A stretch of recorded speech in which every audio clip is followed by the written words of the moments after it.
Hey there, and thank you for tuning into Duck Bricks. I'm Chris, aka the Brick Archivist, and today I'm coming to you with a very special video, how to make Lego minifigure wall frames. Throughout this channel, I showcase several videos about my Lego minifigure and Lego collection in general, and one of the most frequently asked things that I get is how do I build these custom wall frames, and two, how do I specifically mount them on the wall? These were actually made out of necessity because the original frames I used, which are these ones here, were sold out completely at IKEA, and it doesn't seem like they're going to be coming back in stock anytime soon. And so I figured, why not just build my own? I started by taking inspiration from the Lego Art Mosaic sets, which you can see right here, where of course these are hung on the wall, but they're 100% made out of Lego. Now these cheat a little bit and use their own custom base plates to accomplish this, but more or less it's pretty much just built out of basic bricks. And so I figured, why not do this, but with minifigures? And so this is what you're here for. I'm going to teach you how to create your own Lego minifigure wall frames very cheaply and very easily, and so you don't actually have to break your bank by paying for a mosaic and using their base plates, and just using your own bricks instead. Let's start off with an example frame right here. We've got Kai the Red Ninja. So the first thing that you want to do with a Lego brick built frame is to keep a consistent border and stylistic theming for it to kind of fit it in with any other frames that you'll create. You also want to try to make sure to have a consistent background behind the minifigures. As you can see, I've chosen white plates behind here, as to not really detract from the reds and blacks of Kai's aesthetic. Of course, on the back side, it doesn't really matter what it looks like. You can make it whatever you want, because no one's going to see the back. I personally stuck to red and white for the back, but really you can just use any colors you want. But let's start off by making a sample frame. Moving away from this one example here, let's say that I want to make a relatively small frame. First, I'll get a bucket of plates, and then I'll get a bucket of bricks. Alright, so let's say we're doing a black background frame. So let's take these large plates, and obviously it doesn't need to be perfect because I know a lot of people aren't working on an infinite supply of bricks. Sometimes you really just gotta work with what you have. So let's just try to work with what we have in here. Let's say we're using black. Try to gather as much of these black plates that you can find. These are the skinnier Lego bricks, not the thick ones, like these, of course. And you want to get a good assortment of them, and try to keep them, as I said, again, the same color. Alright, we've got a pretty hefty supply of black bricks all the way to the side here. So let's put these plates over to the side. We will be using them again, and bring them all together here. This is where the regular bricks come in. So as you can see, obviously we have a ton of these standard plates, but we really want to make it into something that is a conclusive display and a full display that we can use. So the first thing that you need to do is have some forward planning when making these. Figure out how many minifigures are going to be on your frame and which ones are you going to be using. Let's use Kai as an example. You can bring him in here and say that, okay, so for Kai as an example right here, obviously we have 36 minifigures, so I just put them in a very simple 6x6 grid. However, if you have an odd number or a number that doesn't really fit like that, there are a few unique things that you can do here. Let's say, for example, we only have 35 Kais, and this one does not exist. One thing that you can do is really be able to space out the bottom row so it doesn't look like one of them is missing, and more so that you've just spaced it out accordingly. As an example, you can see right here, this is exactly what I did on the First Order Stormtroopers wall. We had a few minifigures missing to make it even, so I just kind of spaced them out a little bit more and made it look a little bit more organic. And so with that in mind, let's say that you're trying to make something about half the size of this. So let's do a 6x3, so you've got 18 minifigures. Obviously I've got the layout here, but you won't have these minifigures laid out like this when you're doing it. So let's take 18 minifigures and see what we can come up with. Alright, so here's 18 random minifigures I swiped off. You'll notice that most of them are Mandalorians because I grabbed them all from a particular location. But before you do anything in terms of building up these frames, you really got to line up these minifigures and make sure you have an understanding of how the structure is going to look. So let's say we're doing a 3x6, kind of like the one here. You got to line them up in rows relatively nicely, until you have something that looks a little bit like this. Now, of course, this is a very rough estimate, but you do want to have a plan going in, so that's what this is. Then you kind of have to line up your plates. So let's say that we're giving them one stud each just to make it kind of similar to our other display here. Let's start grabbing together these plates and seeing about what size makes sense. you can immediately see what sizes might need a little bit more or what looks to be about right. Like this, for example. That is where the bricks come in. Let's pour these all out. And so what we want to do is kind of create just a frame of reference in terms of how these minifigures are going to look. So usually what really works well are these 1x2 bricks. These obviously stick to the back of minifigure legs, and especially using clear ones like this really don't make the brick stand that you're using stand out. That being said, again, if you're low on parts, it doesn't really matter if you use any color because, again, people really won't be seeing this side of things. So let's take these minifigures here and try to arrange them in somewhat of a line and see if we have enough space or we need to add more. All right, so this looks about right, but you'll notice there's one issue. There's 3 studs on this side and 2 studs here. Now, obviously, when you're lining up an even number of minifigures, you're going to have this issue just by simple math. And really, there's 2 ways of doing it. One, you could just simply ignore the fact that they are shifted over a little bit by 1, and quite frankly, for some of my minifigure displays, I've had to do that because it's just a little bit more effort to kind of stick 1 out extra over here. But if it's really bugging you, there are a few options. One, you could use jumper parts to center these minifigures in frame in the middle. What I mean by that is that you can use parts like these to center your minifigures like so. As you can see with that one, his piece now bridges the gap between 2 studs, and you can essentially even them all out so they'll be doing approximately the same thing. But it's not perfect, and it does add a lot more pieces to your display, so there's another way to go about this. Let's take this off and see what we've got with these.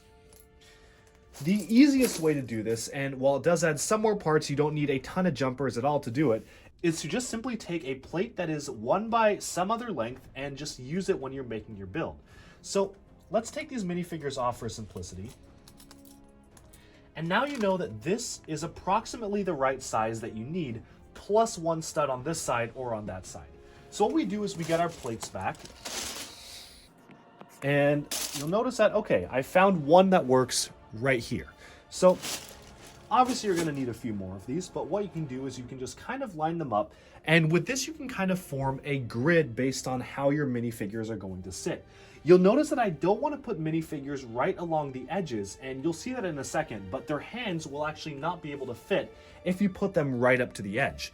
And that's why you want a little bit of space on either side. So let's continue building our display, and how we build this is, first, this is kind of just our layout.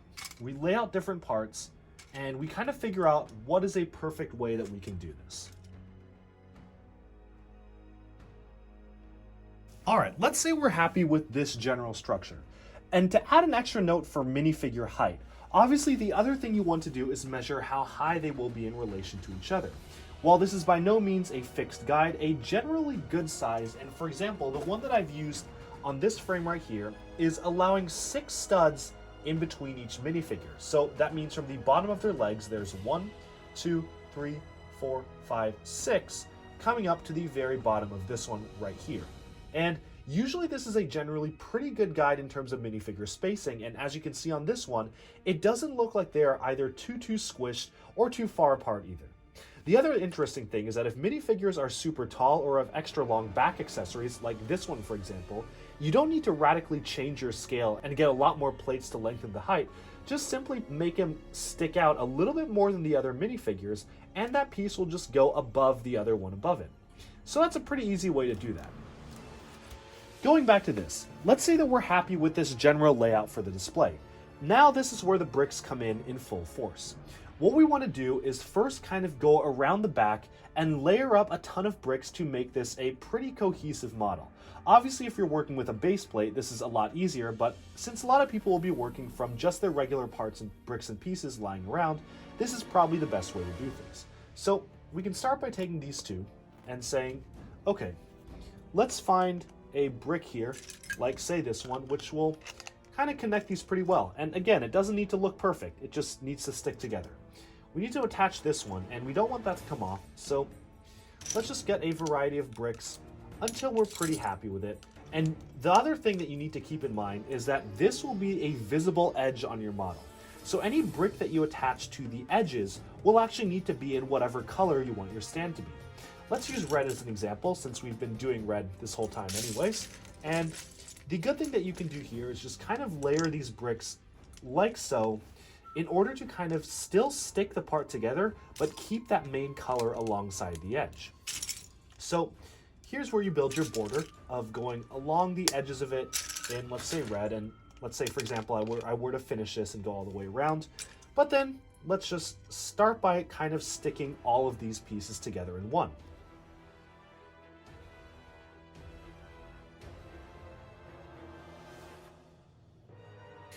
Alright, so as you can see, we have more or less stuck together random bricks along the back to make this a relatively cohesive structure. And obviously, it's not going to hold up to extreme force, but it doesn't need to.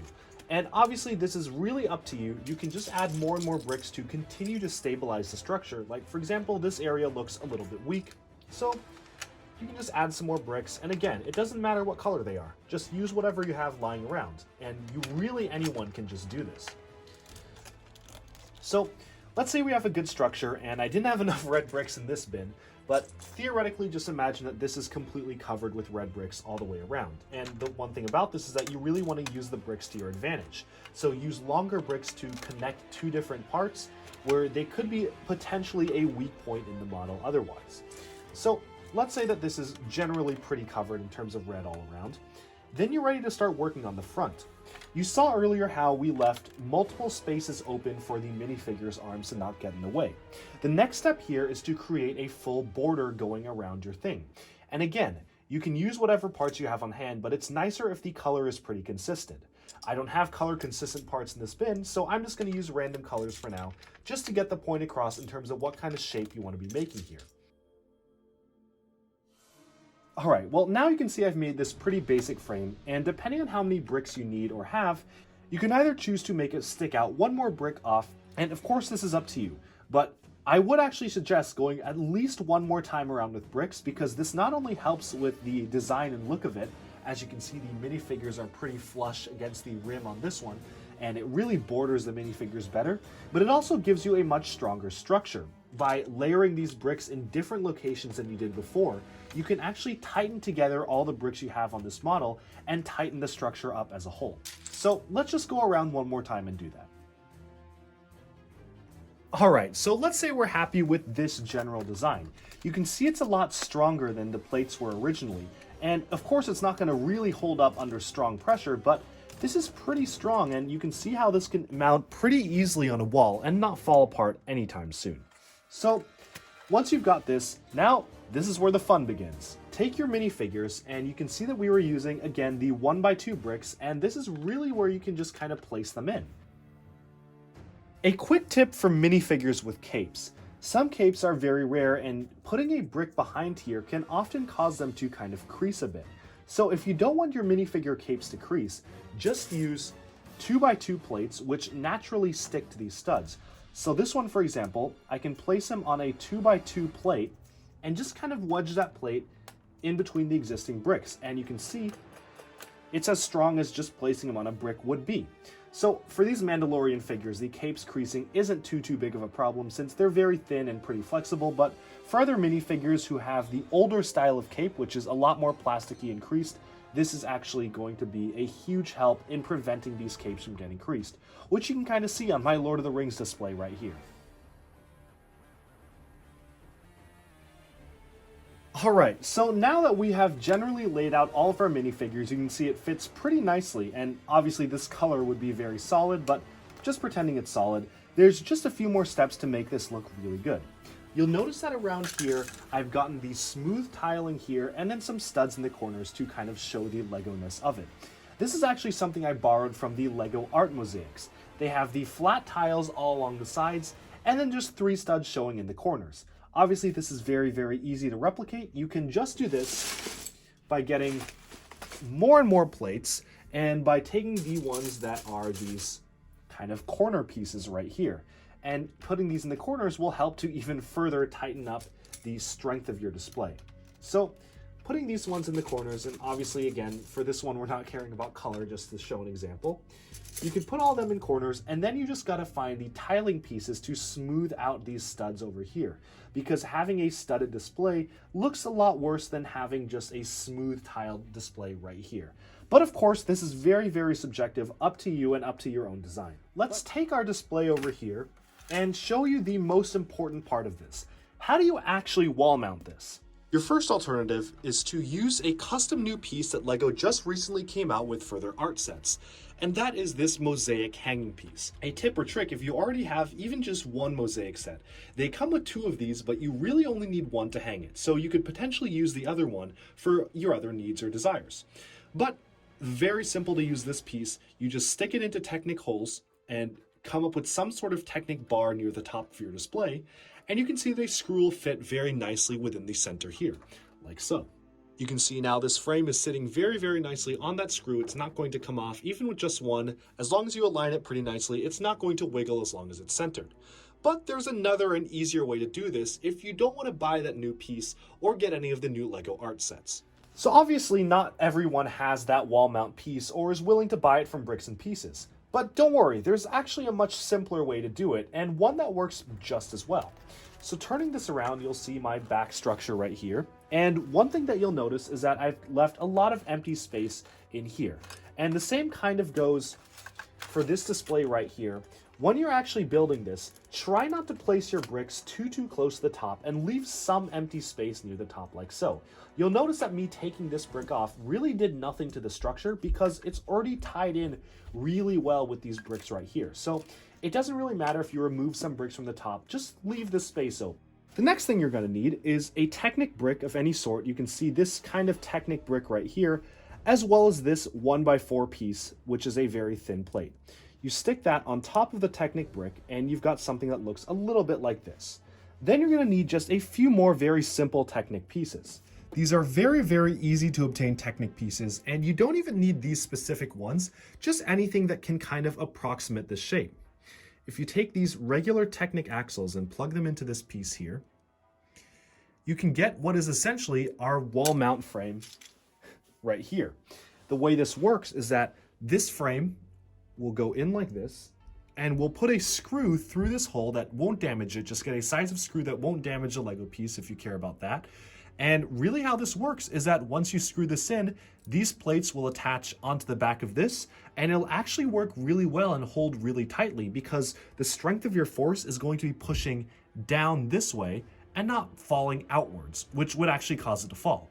So in this case, the weight of your frame is actually working in your advantage. You are pushing against this and tightening your grip on these studs here. So let's go over to the wall and take a look at it. Just a quick note before we go further, I am using this kind of screw, which is very, very simple, but obviously you don't need to use this exact one. The one I'm using is a very common one from Home Depot. You can get it from Amazon, whatever. A general purpose screw. You can see the approximate size of the screw right here. And obviously it doesn't really matter as long as you're not getting one that's too big and will actually damage the part. You'll notice there's a lot of wiggle room in this space here where the screw won't actually damage the part. It just kind of sits in loose and keeps it in. So you can always take it off if you don't want it up there anymore, or just do other stuff with the parts as you see fit. But let's use this screw and continue on.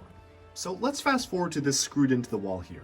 There are very easy ways to do this. You can either use a drill or just use a simple screwdriver, and just make sure it's lined up with exactly how you want the frame to be. Obviously, I've put in a lot of wiggle room with this where it can pretty much spin freely, and this is as to not damage any of the parts while hanging it on the wall. You can take this Technic brick here, as we discussed earlier, and just kind of balance it like so. And if it's too loose, you can always get the drill to tighten it up a little bit. But as of right now, that's pretty much balanced on. And really the last step that you need to do here is you get your frame right here and just take off the middle 2 minifigures because you're going to want to be able to press it on pretty tightly. Take this right here, lean it on your frame, and just push on it tightly to make sure that it actually sticks. And voila, you can see there the frame has been attached to the wall. Thank you for tuning into Duck Bricks and checking out our tips and tricks. Hopefully this provided you with some ideas on how to wall mount your LEGO minifigures and come up with a nice LEGO display for them. Tune in next time because we're going over a ton of new topics ranging from optimizing LEGO bricks and pieces to hanging sets from the ceiling. So if any of those interest you, please be sure to like and subscribe to Duck Bricks, and thank you for tuning in. I'll talk to you again very soon.